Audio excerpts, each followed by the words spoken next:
j'espère que vous allez bien. On se retrouve aujourd'hui pour la présentation du nouveau modèle qui est sorti aujourd'hui en collaboration avec La Fée Ballot. Je vous montre sa petite étiquette. J'ai un doute sur le fait que ce soit l'endroit. Vraiment, je me penche sur le sens de visionnage à l'écran. Bref, il s'agit du pull Aesop. Donc c'est un pull raglan qui se tricote du haut vers le bas. Donc on commence par monter les mailles à ce niveau du col, les mailles de manches, les mailles du dos, les mailles des manches, les mailles du second devant, et on tricote à plat dans un premier temps jusqu'ici, jusqu'à l'encolure. Ensuite on joint en rond et on tricote en rond. Donc c'est un pull raglan, ce qui veut dire qu'on augmente de part et d'autre des mailles de raglan. Donc le raglan, j'ai choisi de le délimiter avec un petit point, je sais pas si on voit bien. Donc en fait ce sont ces 3 mailles, un petit point texturé tout simple. Tout simplement parce que ce point texturé, on le retrouve dans la dentelle des manches. Hop là. Donc voilà, à ce niveau-là, en fait, c'est le même point que j'ai repris pour le raglan. Donc, j'en étais à... On tricote en rond jusque sous l'emmanchure. Donc, on a beaucoup de mailles arrivées à ce niveau-là, puisqu'on a les mailles des manches, les mailles du dos, les mailles du devant. Mais ensuite, quand on sépare, eh ben, on est content parce qu'on a beaucoup moins de mailles. Et donc, on tricote le corps en rond.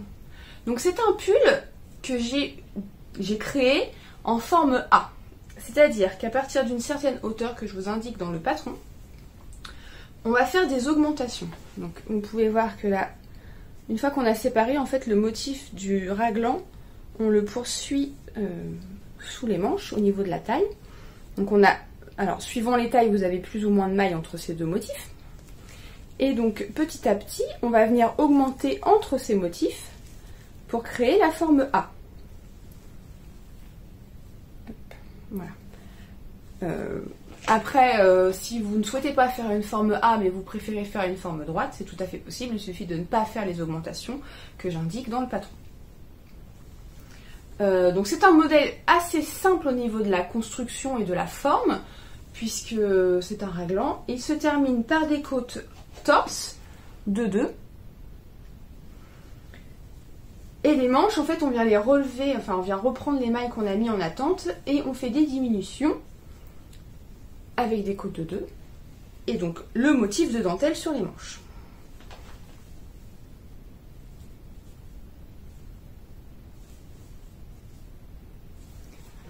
Alors, c'est pas un motif...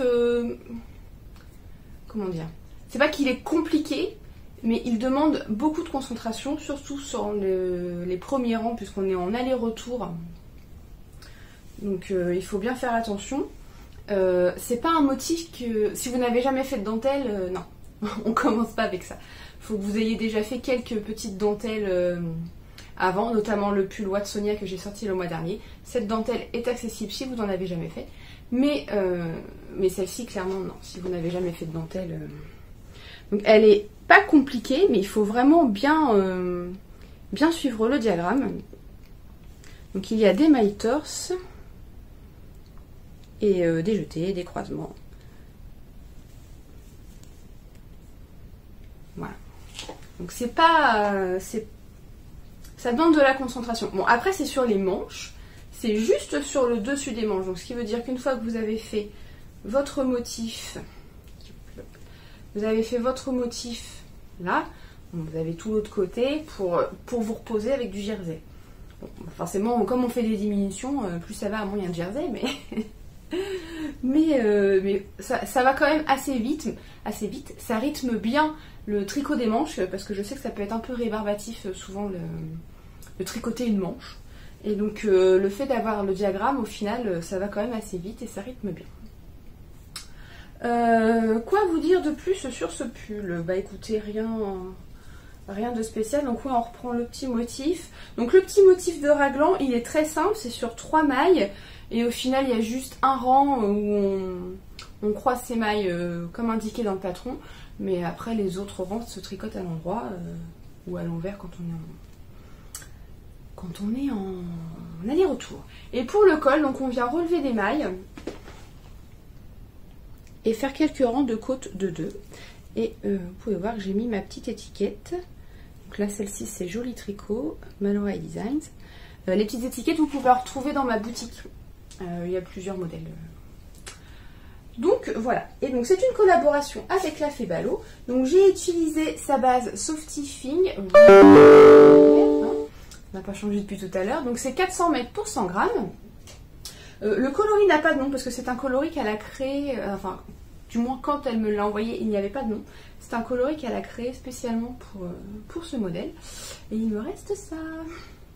Donc du fait qu'il y ait une forme A, en fait en général j'utilise un peu moins de 3 échos. Je suis entre à peu près 2 échos et demi. Du fait qu'il y ait des augmentations, forcément ça utilise plus de fil.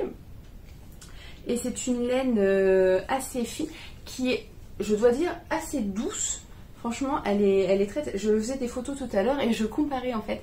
Et effectivement, elle est quand même assez douce par rapport à d'autres laines que j'ai en stock. Et elle a un beau drapé. Le pull, enfin... vraiment,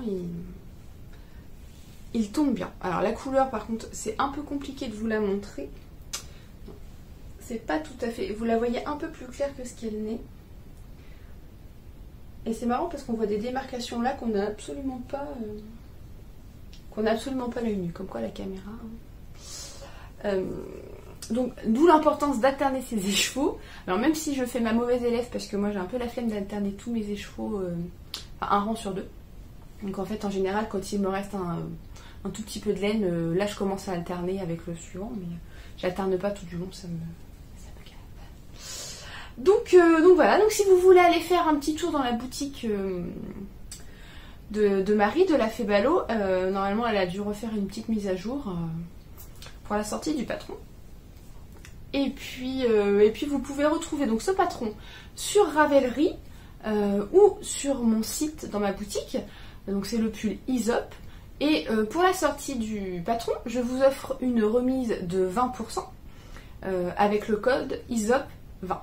Je vous marque tout de toute façon dans les notes en dessous de la vidéo, vous avez toutes les informations.